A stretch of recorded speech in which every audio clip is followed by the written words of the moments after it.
We talk to AI all the time, right? We ask it for recipes, we get help with homework, we even ask it for advice. But behind that perfectly structured response, is there anything actually understanding us? Or is it all just an incredibly sophisticated illusion? That question, well, it gets right to the heart of what it means to think and what exactly we're building with all this new technology. So when you type a question into a chatbot and get that perfect, coherent answer back, does the machine get it? I mean, does it understand you in the same way a person does? Or is it just performing an unbelievably convincing magic trick? This is, without a doubt, one of the biggest philosophical puzzles of our time. And to even begin to untangle it, we've got to start with a very human idea. All right, so to get our heads around this, we need to grab a key philosophical tool. It's a concept called intentionality. Now, that sounds a little academic, I know, but it's actually about a really simple and maybe uniquely human quality. So, a philosopher named Brentano pointed out this really fascinating thing about our minds. Our thoughts have this unique quality. They are always about something else, right? You don't just think in a vacuum, you think about your dog, or you wonder about what's for dinner. This aboutness, this way our thoughts are directed at things, is what he called intentionality. And maybe, just maybe, that's the secret sauce of a true mind. Just think about the difference for a second. Your thought can be about a cup of coffee. It points to it, it represents it in your head. But a cloud, well, a cloud isn't about rain. It might cause rain, sure, but the cloud itself isn't directed at anything. It just exists. So here's the billion-dollar question for AI. Can a machine's processes, its lines of code, ever truly be about anything?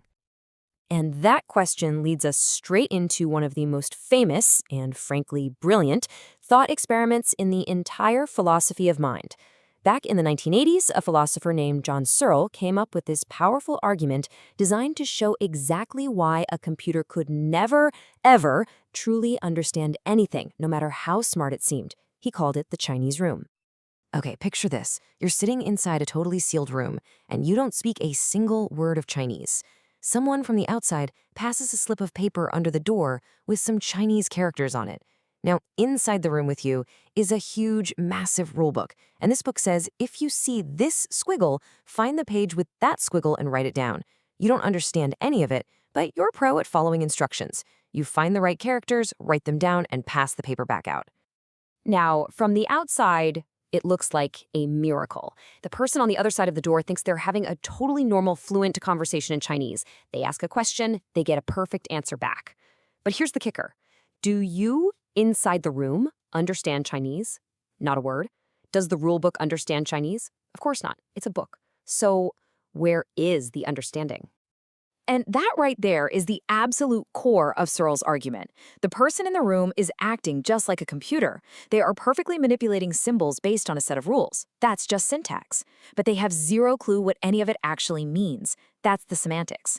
And for Searle, that gap between just following rules and actually understanding meaning, it's a canyon. So for Searle, the conclusion was just crystal clear. A computer, just like the person in the room, is nothing more than a syntax machine. It can shuffle symbols around brilliantly, but it can never get to real meaning. He argued that true understanding, that aboutness, well, that's a biological phenomenon. It comes from the specific, squishy, biological hardware of a real, living brain. But, oh, the debate was far from over. Not by a long shot. A lot of philosophers and AI researchers just felt that Searle had missed something really important, and they came up with some powerful counterarguments to challenge the very foundations of his Chinese room. Basically, the pushback came from two major directions. First, people asked, what happens if we take the machine out of the sealed room and let it actually interact with the world? And second, a much more radical question, what if we're all looking for understanding in completely the wrong place? All right, so the first big counter-argument is known as the robot reply.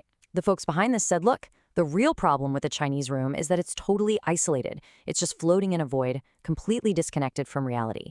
So their solution was pretty simple. Put the computer program inside a robot and let it out into the real world. And all of a sudden, the symbol for apple isn't that some random squiggle anymore. The robot can connect that symbol to the actual experience of seeing an apple, touching it with its gripper, maybe even analyzing its chemical composition. The idea here is that by grounding these symbols in actual real-world experiences, seeing, touching, doing, that's how the system could finally cross the bridge from just shuffling symbols to actually understanding what they mean. But then there's an even more radical take on all this, and it comes from another giant of philosophy, Daniel Dennett. And Dennett basically comes along and says, hold on, everybody, you're all making a huge mistake by looking for some secret, inner understanding sauce in the first place. Dennett suggests something he calls the intentional stance. He says, look, when we're dealing with anything complex, a person, a cat, even a chess-playing computer, we all use this little trick. We treat it as if it has beliefs and desires. We say the computer wants to control the center of the board. Now, does it really want anything? For Dennett, that's the wrong question. The only thing that matters is this. Does pretending it has beliefs and desires work? Does it help us predict what it's going to do next? And with a chess computer, it absolutely does. And this, right here, brings us to the absolute heart of the entire disagreement. This debate isn't really just about computers anymore. It's about what we think a mind fundamentally is.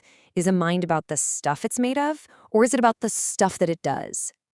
This is the split right down the middle. On one side, you've got Searle, who's basically saying, no brain, no mind. It's a biological thing, end of story. And on the other side, you've got Dennett saying, hey, if it walks like a duck and quacks like a duck, and its behavior is so complex that the very best way to understand and predict it is to treat it like a thinking duck, then for all intents and purposes, it's a thinking duck. Look, this isn't just some dusty old academic debate. This philosophical divide has massive, real-world implications because it leads us directly to the biggest question of them all. Can we ever build a machine that truly thinks, an artificial general intelligence, or AGI? And what's so wild is that your answer to that massive question completely depends on which of these two camps you fall into. If you're on Team Searle, a thinking machine made of silicon is just a fantasy. True minds have to be biological. But if you're on Team Dennett, then AGI isn't just possible, it might be the inevitable next step, once a system's behavior becomes intelligent and complex enough. I know this can feel super abstract, but this isn't just theory. This debate is actively shaping our world. Right now, the answers we lean towards will decide how we define intelligence itself, what rights we might one day give to an AI, and ultimately, what kind of future we're all building together. So it all comes back to this one final nagging question. If a machine acts so perfectly like it has a mind that you absolutely cannot tell the difference, is that good enough? Or is there some spark, some biological magic that a machine can just never, ever have? The answer to that is going to define our next century. Thanks for tuning in.